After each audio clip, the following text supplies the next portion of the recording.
I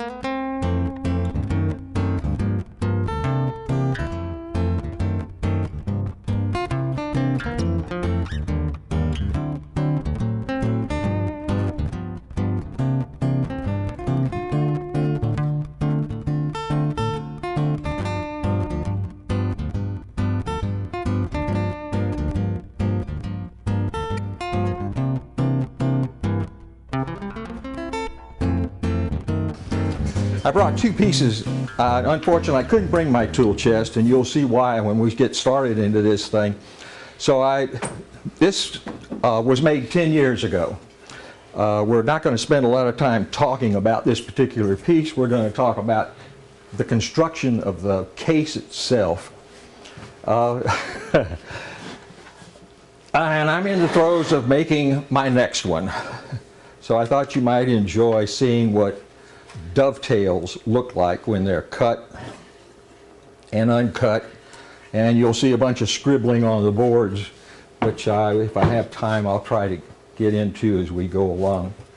It was about the time when you guys were young. I can't even imagine that. Yeah. You were just a teeny guy, trust me. But the first tool chests and most of the produce, I mean not goods, that came into our country during the early days of colonization, of course, was by ship. And it was barrels and boxes. There weren't any cans back then. I said in the early 1600s, colonization of America began. Carpenter tools were imported by ship for use in America. The following is a copy of one of the possible examples. The boxes were all sizes, shapes, normally made out of 1-inch deal, D-E-A-L, and they were nailed together to keep them together. What's the deal? What's the deal? I knew I was going to get that question. Deal is an English term, and it was, you'd hear it often in descriptions. Purchase 1-inch deal for this. And what it was the cheapest wood you could find at that time if there was a sawmill, lumber mill. You'll hear some English terms as we go through this thing. This is an example of the box that were used in the very early part of the colonization of this country. It was made out of oak, generally, because it was cheap. It was the deal. It was very crude. It wasn't hand planed. It wasn't sanded. It was hand cut with a saw. All of the metal pieces that held it together were, of course, Smith made. There's one or two interesting features of this thing, which I don't think we'll get into. Rope handles on the end. And one of the questions that I asked myself when I first saw this was, how did it stay together if you nailed it? They were clinched. Does anybody know what a clinched nail is? Yeah. You do? Who? What is a clinched nail? Basically driven and bent over. A nail that's driven and bent over. And if you do that, that stuff will not come apart. And as I looked at it, one of the things that bothered me was gave the length somewhere 24 inches long. But most of the saws back in those days were 27 inches long. So it's driven me nuts. I've been thinking about writing the author to find out where he came up with this box set. Anyway, that's an idea of what they looked like early on. And this is what that box looked like. This is a reproduction of one that was taken out of a sunken ship. I love the lock on that thing. Note the leather strap.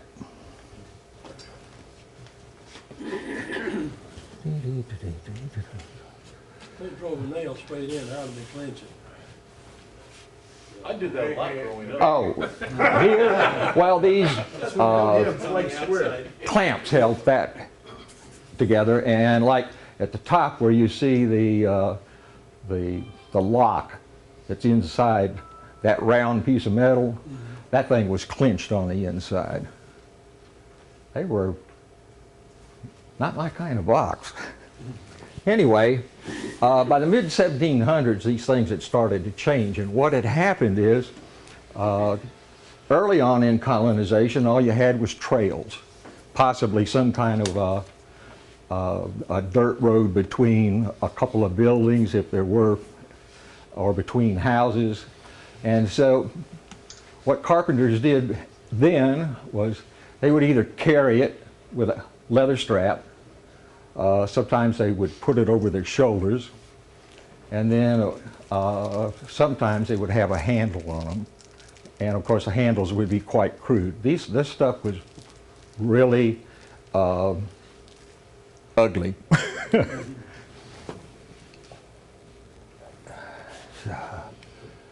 So as colonization continued and we started to get roads, and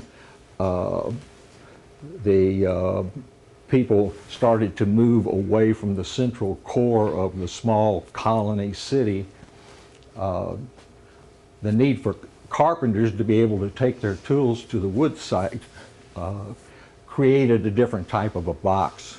And the boxes were generally patterned after blanket boxes, or they have another name for those. Maybe somebody in here knows. What kind? Blanket chest? Women put their stuff in it for when they got married. What was that? Yeah, that's it. So the boxes got larger, and they were pretty well constructed. They held a substantial number of tools, and they were heavy. Notice I put heavy. I found out in some of my research that these boxes could weigh over 300 pounds with tools in them. So it took at least two sturdy little guys to get those up in the cart, because they would take them home with them at night. This is what some gentlemen's or old tool chests look like. These are over 100 years old. If you notice, the one on the left has a rope handle. The one to the right has a manufactured handle. And the quality of these tool chests is pretty indicative of what we call gentlemen's tool chests. However, the majority were not made by gentlemen. They were made by craftsmen. So, for instance, a piano maker might have the chest to the left setting next to his workbench.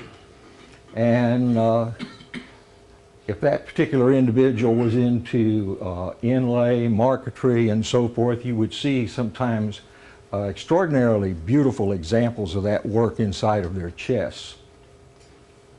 Most were dovetailed. The obvious reason for that is the chests themselves were heavy, the tools were heavy, and you needed a joinery that would allow them to stay together.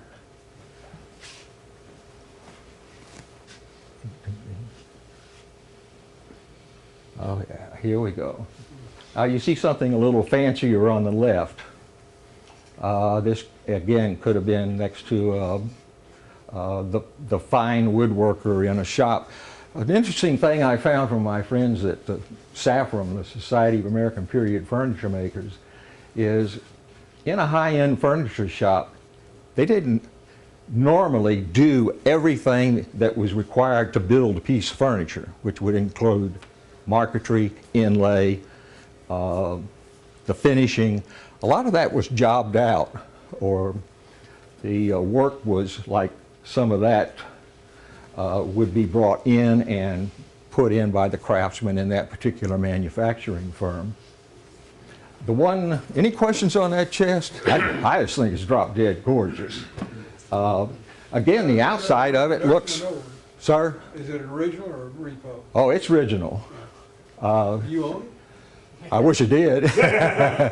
No, and you know, and an odd thing, because I've experienced it myself, These chests do not go for extraordinary amounts of money, and they're generally sold at auction or by one collector to another collector, and you never get to see it.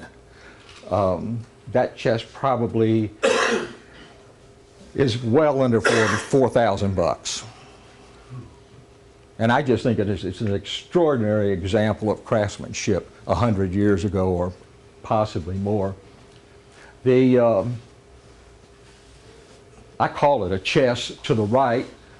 Was made by Hammacher. It was made for Hammacher Schlemmer, and it was made out of oak. And what it was a gentleman's workshop in a box.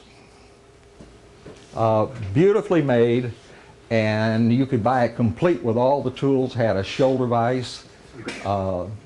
Extraordinary piece. And is that a etching on the inside of the lid on the one on the right? no, sir, what you're seeing up there is where the chisels and screwdrivers were put in. You're talking about the one to the right. The one on the right. Yeah. And this is a craft-made tool chest. Extraordinary good construction in this thing. I'm still debating on whether I would have taken milk paint, and the walnut he used in this thing had just an extraordinary figure in it. But you can see the number of tools here that were possible to put in a chest. You ask yourself, how could you do that? And was it utilitarian? And I don't think it was. Because you'd have to lift these tills out, set them aside, take your stuff out of them, and then put it all back in later in the day if this was on a work site or in a shop. And the side here is those tools are in absolutely superb collector quality condition. As I recall, all of the wood planes are American made, and you're probably looking at something like $5 grand plus worth of tools there. And that's pretty indicative of what you would have found in one of these tool chests. Half set of hollows and rounds, probably a bench plane, a joiner or a triplane, depending on whether you live here or in England. Maybe an infill. This would have predated the Stanley Bailey types of tools. There's a nice little plow plane sitting down there, if you know what that thing is. No saws. Sir? About how old is that chest? It's not very old, as a matter of fact. It's probably about 10 years old. I took that picture out of a book that was done on tool chests, and it runs the whole gamut. I mean, every type of tool chest you can imagine. There was a short section in there on the kind of tool chests that I'm interested in. That happened to be one of the pictures. There's no saws in that box? Sir? No saws? Were there saws? Yeah, I don't see any. Oh, you don't? No. As a matter of fact, neither do I. And that's a good question. Where was his saw till at? Are they in the lid? That's a great, somebody's seen a saw till in a lid before. There were a few done that way, but very few. I would consider them to be quite rare if they're old. To put the saws, there would be the top part of the lid that you see, that would actually come down, and behind that would be the saws and possibly a few other tools. But it made the chest even heavier. Any other questions? And that's what the inside of a cabinet maker's tool chest looks like. The only problem with this is that's all 19th century tools in there. It's got a lot of Stanley. And if you're so inclined to fill up a tool chest, this is how you can do it. There are 3 auctions. One is in England, and as you can see from the tools on the front of the auction catalog, they're quite beautiful. They're also quite expensive. I picked one out in particular. This little plane right there is called the coachmaker's plane, and that one at that auction sold for $27,000. And I could go on about the cost of those tools. The other 2 are, Tony Merlin is in England, and there are a couple of here in the United States. One of them's the Brown auction, and one of them's Martin Donnelly auctions. They sell extremely high quality tools. I know you're all going to rush out and buy some of these. Sure we are. Bob and I were at a tool show over in Madison, Georgia, and a friend of mine who collects really high-end stuff had a $30,000 plow plane that you could buy. And for those of you who like saws, there were 2 handles there. Each one was $700. This is a saw handle, fellas, and the other one was $800. We won't go into why they cost that much. Okay, so after many years of antique woodworking tools, I began a new hobby. It was called woodworking. And, and my hobby interests actually were twofold. I wanted to see how some of the tools that I had purchased, not my collectible tools, but user tools. I bought a bunch of user tools to find out how they worked. So I built my first cabinet maker's tool chest using those tools. I'll show you the tools. Not a bad collection of tools, was it? So I had examples of almost everything. We have over here, this is called, that's a gauge transitional, some Stanley, there's a plow plane down in the bottom corner, some English infill planes. There's a couple that you can see to the left. And of course some Stanleys, which I was very disappointed in as a whole. Sargent was also a prolific maker of tools from about 1875 in that area forward.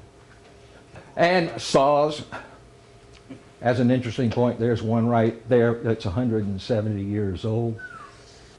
There we go. Okay, so this is my current tool chest. And it hangs on the wall. It's over in one corner. You can see I have, I've done away with all those tools. All those other tools that you saw are now gone. And this is what I'm going to be using to make these boxes with. I'm a firm believer, fellas, in 21st century tools. These old Stanleys, I hope I don't, you know, if I step on your toes, you can take me outside and we'll have a conversation about it. But I spent 20 plus years collecting Stanley, and I spent another 4 or 5 trying to make them work. And the truth is, you can go right out there and buy yourself a good plane and it'll work. I get paid for this commercial. Yes. Mr. Chisel, those are the normal size of the chisels, are just not very old and worn down? Say again? They're very short, the wood chisels. Oh, the ones to the left are E.A. Berg chisels, and they quit making those in 1957. The blades that I bought are early blades, and I put them in boxwood handles that I got from a buddy of mine in England. The ones over to the right are old two cherries. They still make an absolutely superb chisel today. I highly recommend them. I like my old octagon-shaped 2 cherries handles. My saws are, I call that one my bathtub saw because of the handle on it. It's done by Rob Cosman. I mentioned one day in here and heard several gasp, and one guy almost had a heart attack. That coping saw right there costs $100. You know, you can go out and buy one at a flea market for $5. But I cut a lot of dovetails. 2 of these panels with a handsaw, I think it's 200 hand cut, 200 cuts. So it's a lot of work. Any other questions about my current tools? Notice my 21st century plane sitting over there. This is not, I'm going to finally get to the construction of the box, fellas, trust me. Ken, how are they held, vertical? Is it magnetic? That's a good question. I use magnets. Yeah, okay. And generally what happens, my bench sets right off of that, my workbench. And when I finish up, sometimes I'll have 5 or 6 chisels laying on it, a couple of hand planes. I'll just walk over there and pop them back in. Easy access. If you've never done that with magnets, you should think about it. Okay, and there are the chisels. There's the planes. I like a particular brand for a particular reason, and that's based on the knowledge that I've collected over this 20 years of buying hand tools. You need dividers. I like super sharp points. I bought those at a tool show, all 3 for something like 30 bucks. I love tool shows. All right, here we go. All right, we finally get down to building a tool chest. And the first one I built, I believe this may be the second one, 10 years ago, started with that pile of heart pine. Most miserable stuff I've ever worked with. I wouldn't build another box with that for any reason in the world.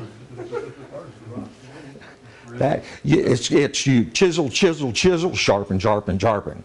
It's incredible. It's got a lot of silicon in it, apparently. That looks like reclamation. Anyway, that's what the stack looked like when I got started. A buddy of mine has been... Go ahead. Is that reclamation wood? Yes. Okay. A friend of mine still has about 100,000 board feet of that under his house. But he's been tearing houses down for years. That was his hobby.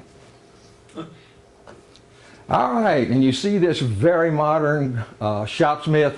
Now, all of this stuff is gone. I don't have any of this anymore. The evolution has been fairly radical.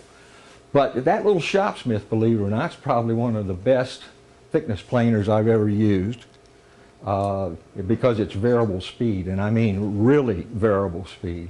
So I'm thickness planing, and fortunately, I didn't hit any nails. Boy, that really makes you mad when you hit a nail. That ruined your day. Yeah, it does. You stamp your foot and say a nasty name. And you can see me over here. I'm putting tongue and grooves in it, which I don't do anymore, by the way. The new allopathic glues are so strong, and with the dovetail construction, I just simply glue the boards together today. And that's what they look like, tongue and groove. You can see the pieces of tape on it. That's my workbench. And because I said my router was set up for 3/4 tongue and grooves, and unfortunately the stock, I decided sometimes you do things you just want to go out and pound your knuckle with a hammer. I used 1-inch thick deal because I wanted to find out what the tool chest was going to weigh. It weighed a lot. So I had to come back and take off the excess on the 2 outside edges, and I used Stanley 92, which at best is, in my opinion, an inadequate tool. And you can see me doing it here again. I was a good-looking guy back then, you know. I had a lot of nail holes, so I pegged a few of them, and you can see how I pegged them. And some of the little smaller ones I left in the board.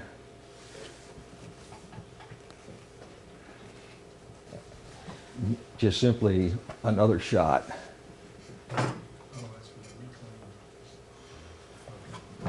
And now we get to gluing up the boards. First thing I did was I let this wood acclimate in my basement for a couple of weeks. because it had been under a house and out of the moisture, but I wanted it to stabilize. There are a lot of things you need to think about when you are gluing up the panel and after you've glued up the panel. And that's really what this talk is about. You know, we talk about, you see this, but you don't really see what went into making it. So you have to orient the grain direction, for instance. You would like it, I like it all going in one direction, because when I get the box together, I'm going to have to hand plane those boards down, and I don't want one board going one way and one going the other way. Another thing is that you want to try to, for the amount of wood that you have, you want to try to get the best pattern. This walnut one, I spent quite a bit of time running through a huge stack of lumber that I had bought to see if I could get the best match. And now that I've got it together, I had to hand plane it.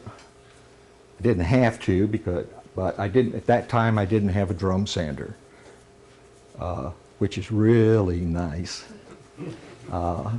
And I was a lot younger. As you grow older, your muscle mass deteriorates, your stamina deteriorates, and how many of you have ever hand planed a board? Did you find yourself slightly exhausted at the end of the task? It requires a tremendous amount of energy, and if you can imagine some kid back in the old days who was an apprentice in a 1 or 2 person shop hand planing all day long. And that's one of the reasons why when you look at old furniture, you look under it and you see that it's still rough. Because they were just like we were today. They wanted to get it done, and they wanted to get it out, and they wanted to get their money. This I thought might be interesting to you. And by the way, that again is my workbench. That thing sitting up there is a Stanley 112 scraper plane. And you see those shavings? That's from a scraper plane. That thing really will hog the wood off. The nice thing about, that's one of the few tools I liked. It's wide. It's about that wide and it's about that long. So you got a nice flat surface to work with.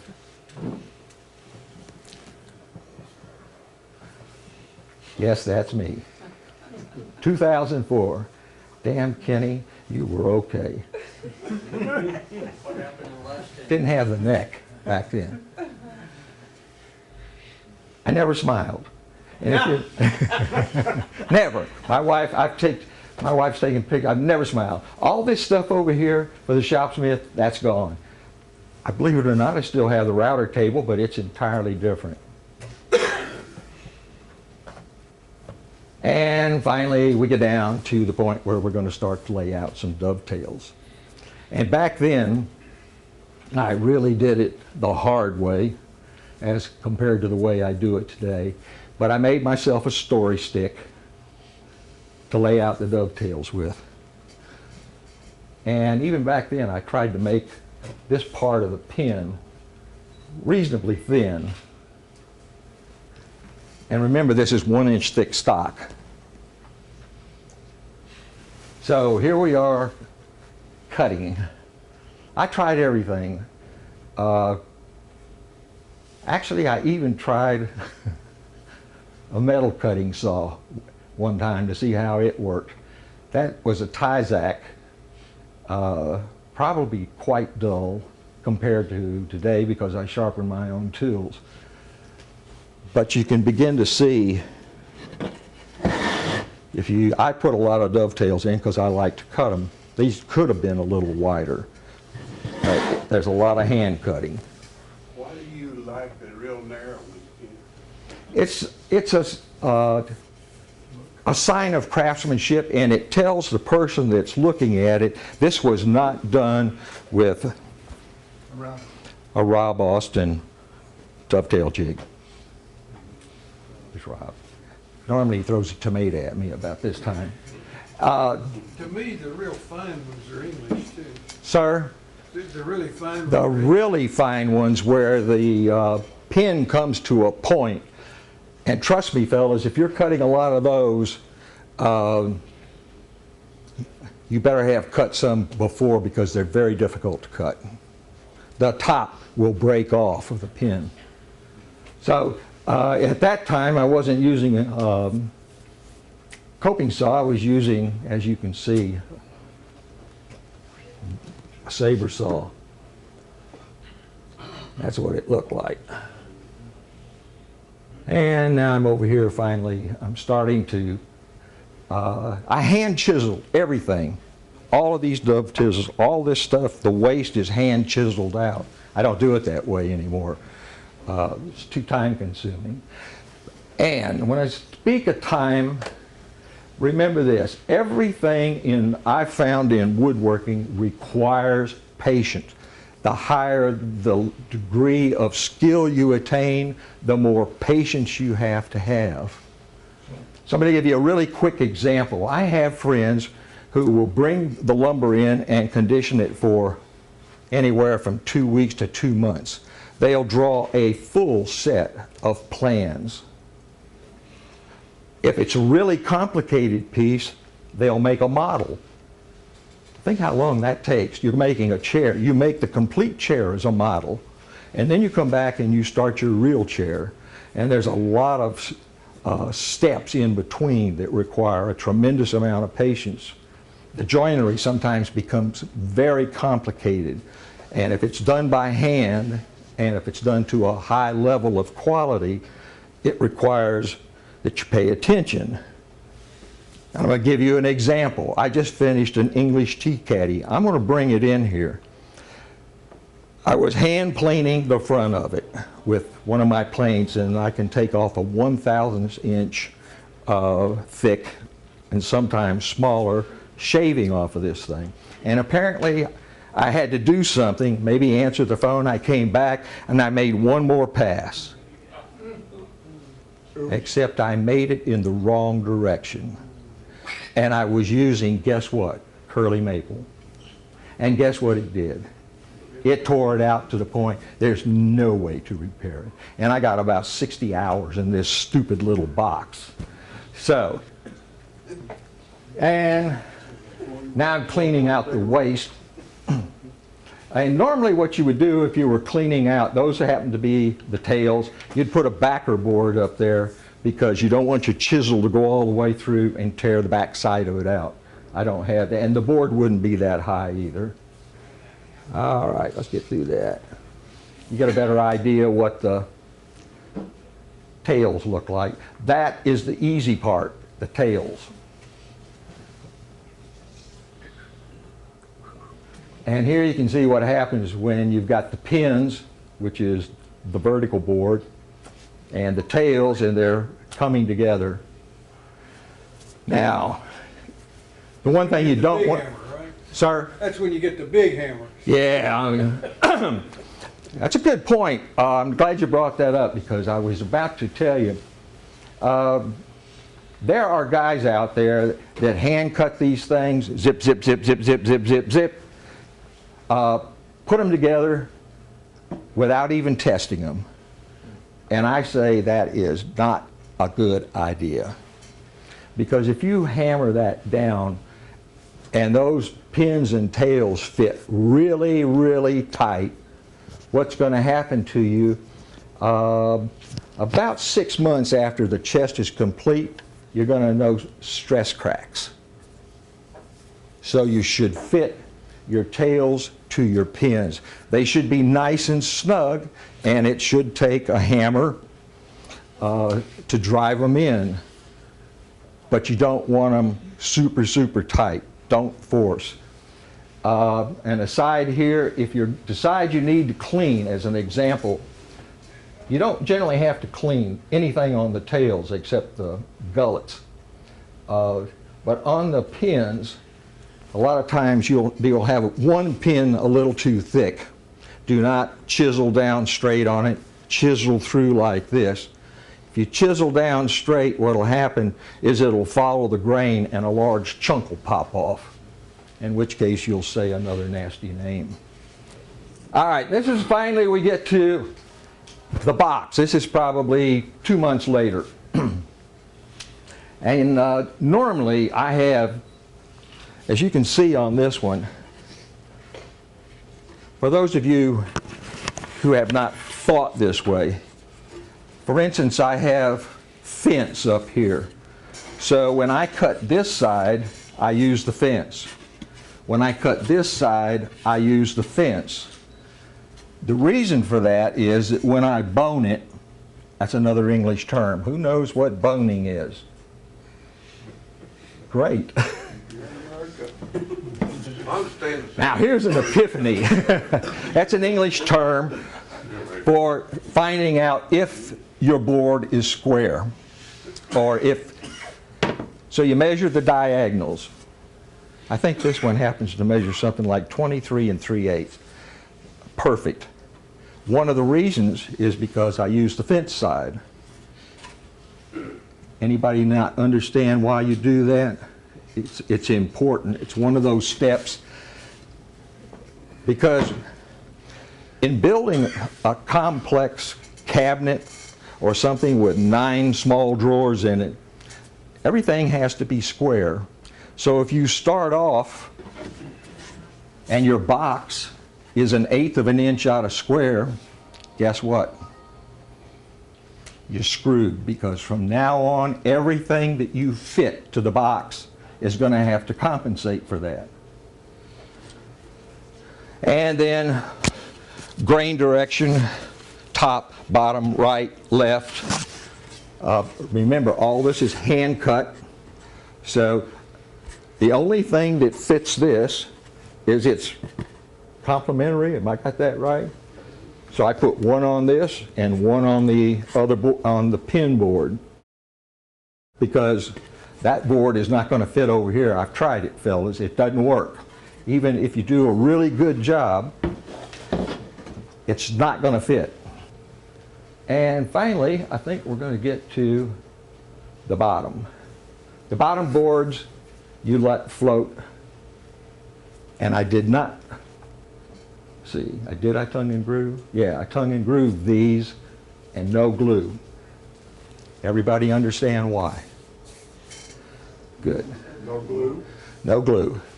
If you glue it, it'll stress crack on you, because you're laying all these boards in that direction in a groove in the bottom of your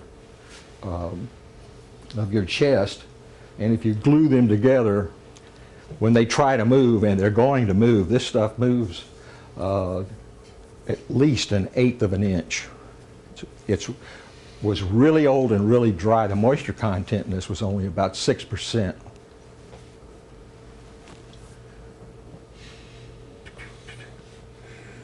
Okay, and that's a look at the inside of the box. I've put the bottom in. It goes in a dado, or? Use a dado. And again, you don't want it, you want it, you want a nice craftsmanship fit, but you don't want it to be tight. And of course, I don't like super loose joints. And again, and again. You put glue on your dovetails? Yes. I was using, and up until I got into hide glue, and there's a new white glue out that you guys should try to find if you fit joints together, or you want a longer drying time, but you want the same strength as an allopathic glue. It's just come out, and so I'm going to probably start using some of that. I use Gorilla Glue. I hammer veneer with hide glue. I used the Tight Bond 2, occasionally some white glue. Okay, now we're getting down. We've got the case, the 4 sides finally together. That's another look at my workbench. I keep saying my workbench. That's patterned after a Frank Klaus workbench. It's got a tail vise, and up on the other end it's got a shoulder vise, and then dog slots. You can see those kind of white looking marks. If you're into box making, that's the greatest thing since peanut butter. Mine sits to the bottom of my palm. That board is called a plinth, and that's an English term. Well, we'll get to it in a second. You can see where I'm handing. I put a lot of dovetails in these things. I like to do them. That's what it looks like when it's cut and cleaned. By the way, when you're doing dovetails, the gullets, you want to make certain that those things are clean. That's another one of those areas where you have to have patience, because you're going to have little tiny things down there and you're going to say, well, that's okay, it'll compress. But it holds your pins, that board, just slightly away. If you try to force that with clamps, what will happen on you is it will rack the case. In other words, if these are the two sides, you put a lot of pressure over here to pull this board up, and it'll make one of these boards do something so that when you lay it on the table, it goes ding, ding, ding, ding, ding, and you're not a happy camper about it.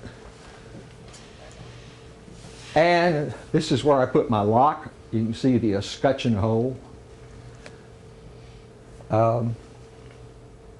That's pretty straightforward. You just have to, I use Brass inserts for the screws? yes, I use brass, but you know what? In the old days, they used screws. I just found this out after almost 30 years. The reason they used steel screws in brass back in the good old days is because brass screws torque off really easy. And so your reject rate would have been horrendous, particularly with the early woods, like the early rosewoods and mahogany, and those woods were very, very dense. And that's why they use steel screws. I just found that out a couple days ago. But I use brass screws, you know, and go through the routine. But the inserts are not typical of old work. No, they're current production locks that look similar to the old locks. Blink. All right, that's the escutcheon hole. And you can see I've got the lock installed, but I don't have the escutcheon plate on the front. Again, all of that's changed. Now I would inlay something.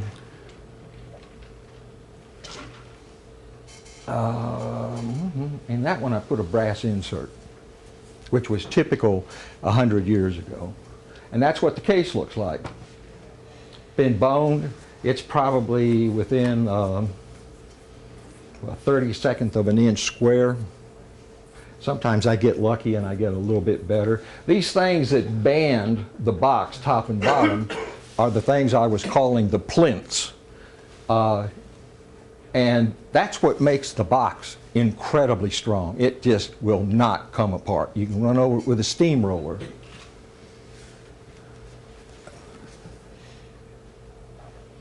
Okay, what are we gluing up here? The top. Again, grain orientation.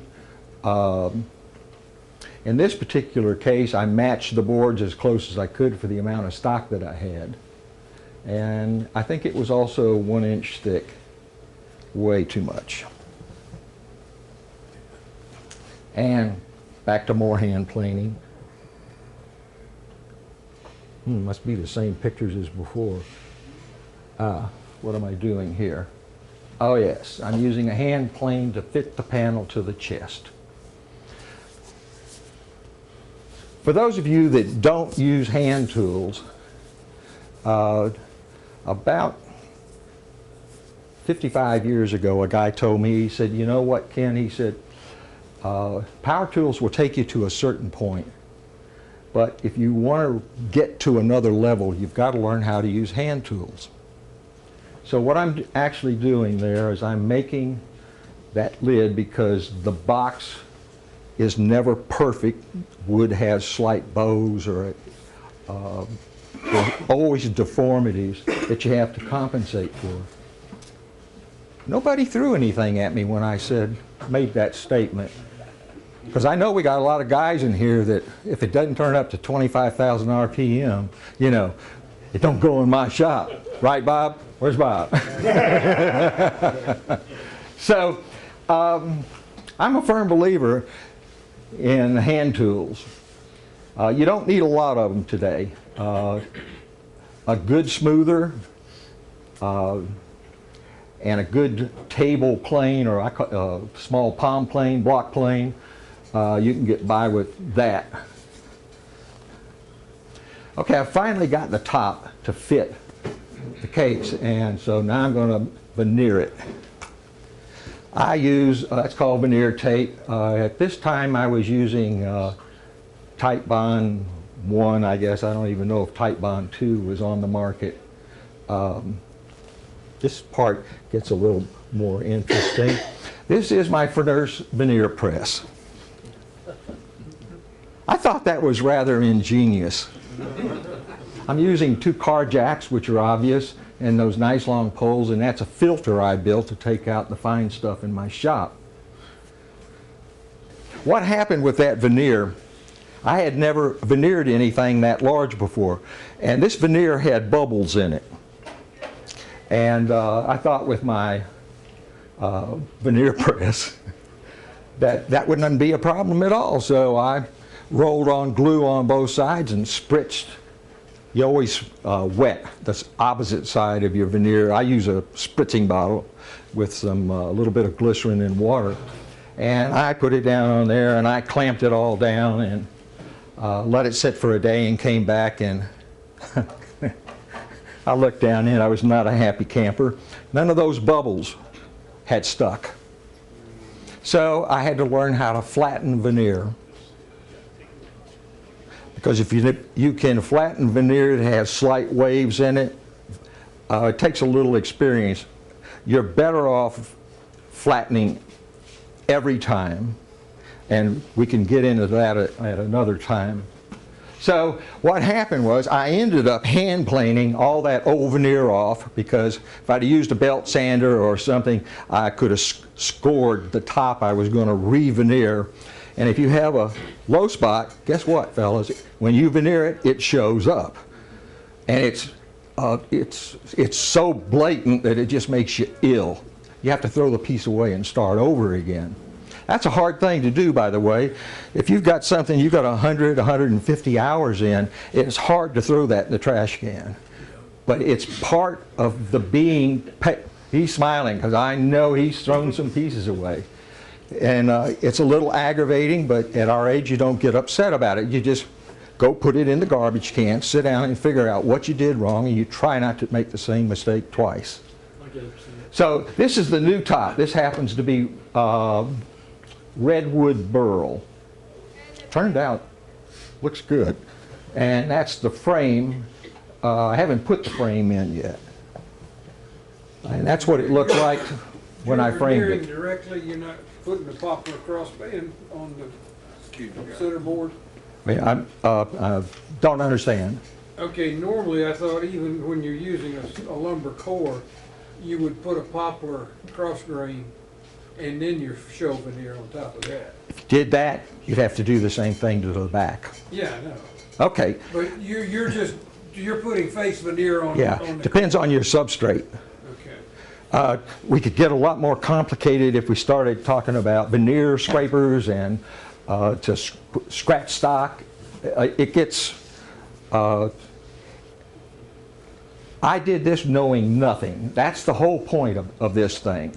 That's what I hope you take away with you, is that you can go home, and if you want to build a box like this, it is not brain surgery. It does require that you learn some techniques, how to cut dovetails. By the way, I told you, I'm a mentor. You want to learn how to cut dovetails? I'm happy to teach you what I know, which sometimes I feel like is very little. This is what the box looks like.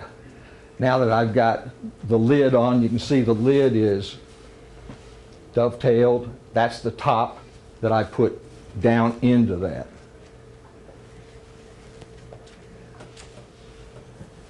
That gives you a kind of a side view. This is before finishing.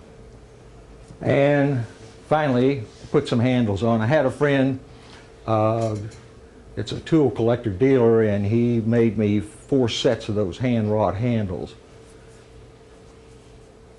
This was pretty typical of the construction and the way a chest would have looked 100 years ago. I've since refined all of that because I think that looks clunky. To me, it's not in proportion. This is the one I made for my daughter. I didn't have those handles, so I took some, I think it was sisal rope, and hand lashed it, and that's what the side of her tool chest looks like. That was pretty common early on. Okay, now what happened after that chest 10 years ago? This is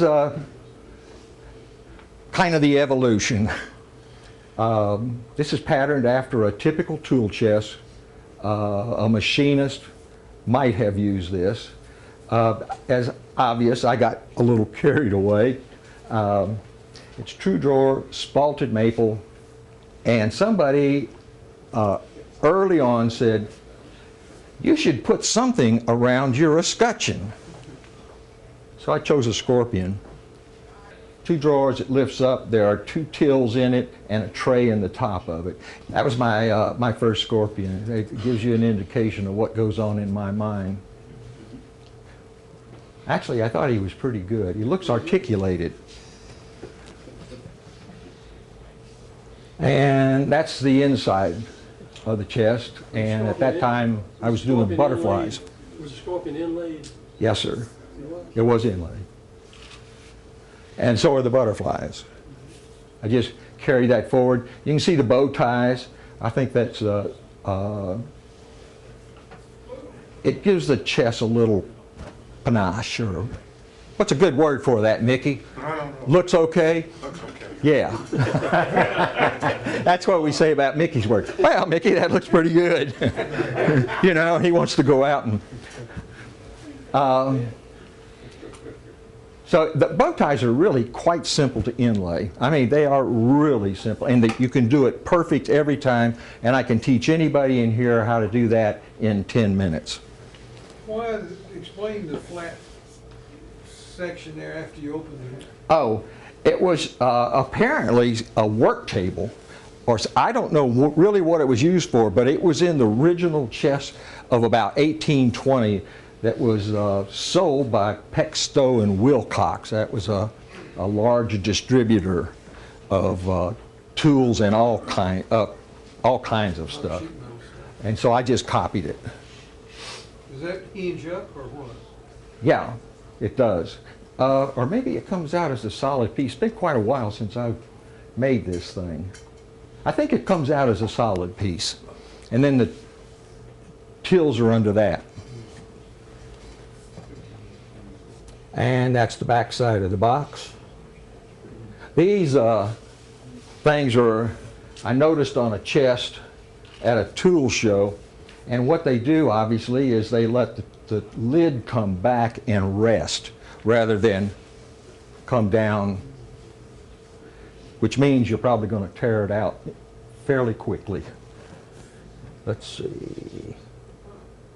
This is my last tool chest. And now you can begin to see some differences. This one's made out of walnut.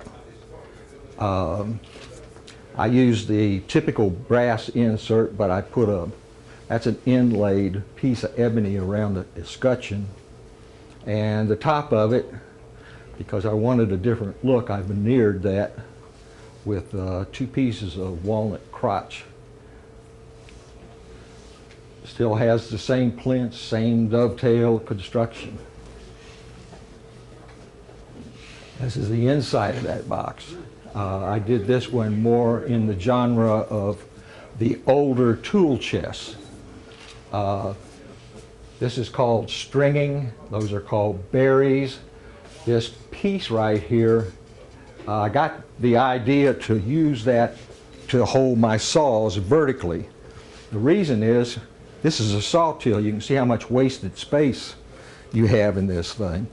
Originally, what I saw in this one was the guy had put a drawing board down in there, so that's where I got the idea. The American Eagle is typical. This is the drawer. There are 12 of them. They're all hand-cut dovetails. They're veneered on the front with bird's eye maple. That's waterfall babinga above it. And the black-looking stuff around the box is called cock beating. And cock beating was put on there, if I remember correctly, somewhere back in the 1850s, 1840s. And the reason for that was it protected the edge of the veneer. Once you get into inlay, you know, you just can't stop. So I put a hexagon, inlaid those, so there's 12 hexagons inlaid. Yes? Are you still currently making gentleman boxes? That's the start of my next one right there. How many do you make a year? Nice. How many years do you make? One. 1 a year. Yeah. It can take up to a year. That last one I made took almost a year. Remember, let's get to the end of the box and you're shellacking it. You've got to let that shellac dry. Not for 30 minutes, 2 to 3 days, and at some point, preferably 2 weeks. So while that's happening, you're generally doing something else. You're inlaying another piece or you're making another piece for your tool chest. So when I say a year, it just means that there are spaces in there, like you have to wait for things to set, the glue to set. The list goes on and on. That's what takes so long. And then, of course, I don't like the word speed. When an instructor says to me, you can do it faster this way, I'd like to have a conversation with him outside of the room, because that's not what we're interested in. We're not interested in fast. We don't make money at this. It's fun to us. Mickey Hudspeth back there, and George, Han, these guys will all tell you the same thing. It ain't speed. You try to speed things up, you screw things up. And if you do that at the end of a very complicated piece, it's not a good feeling, because you know you did wrong. You only have like a year into it. Yeah, I know. Okay, this is my, I call this my cabinet, Better Living Through Chemistry. After I built the one that held my, my planes and chisels and some of that stuff, I built this thing. Again, I used spalted wood and curly maple for that. These were the first 2 butterflies I ever accepted. I think it was the first 8 I made, I threw in the garbage can. Then I finally got 2 that I felt were at least representative, so I inlaid those into that panel. So that's just a different type of tool chest. And last but not least, this went in that chest. That's my second completed chest. And when you look at it, the construction of the case, now that you've seen it, is pretty straightforward. You just have to know how to cut dovetails. The veneering, believe it or not, is a lot easier than it looks. It would be nice if you could take a class. However, inlaying, like I call those captain's pulls. Anybody got a name for them? Got a hook, round thing, and you pull it up? Okay. We're going to accept my definition then. This is the part we all kind of dread, because now you've got it all done. And you're down to that last thing. You're putting hinges on, or you're putting in those pulls. And this is not the time to mess up. It really is a an ugly feeling. I have not messed up on that. You just take your time. If you begin to lose your concentration, you have to recognize that and you have to walk away from it. Got a question? Sure. Sure. Did you draw plans up, or did you? Not for this. And I'm glad you mentioned that. If you're actually going to build one of these to put your tools in, you need to do a floor plan. What do you guys call them? SketchUp's what I want. SketchUps. Yeah, sketch. Oh yeah, I said the right word. Bob started smiling over there. SketchUp. On this one that I'm building right now, it's reasonably small, and I have designed. I actually did a breadboard. Took the tools, laid them down, and said, okay, I can put this many chisels this way, and that many chisels that way, and that many chisels that way in this top till. Until I had the bottom of it will now hold all the hand planes that I have as an example. So yes, if you're going to actually use it as a toolbox, you have to sit down and figure it out. Where do you like to buy your hardware? That's another point, guys. If you're building something that requires 50 or 100 hours, or buy the best hardware you can. Don't go to Ace Hardware. So I buy a lot of my stuff from Lee Nielsen. I buy some of my stuff from Lee Valley. I buy some of my stuff from Ball and Ball, which is a English company, and they're very expensive. I don't use them, but occasionally for something very special and in the period. What about Horton? Sir? What about Horton? I just haven't used them. Good folks. Yeah. There's some really great, like, if you could see that escutcheon plate, looks like something that came out of a Cracker Jack box. I mean, now that I look back on that, I was so proud when I put those two little nails in there and the key went in and the lock worked. But for the amount of time and the investment in money, I learned really quick, do something entirely different. We're almost there, guys. That's a side shot. I think I finally got it upstairs. I had to hire 6 guys. And last but not least is, whoops. That's kind of a, oh, thanks, Bob. That's kind of a hodgepodge of where I've gone to. So that's pretty much it, guys.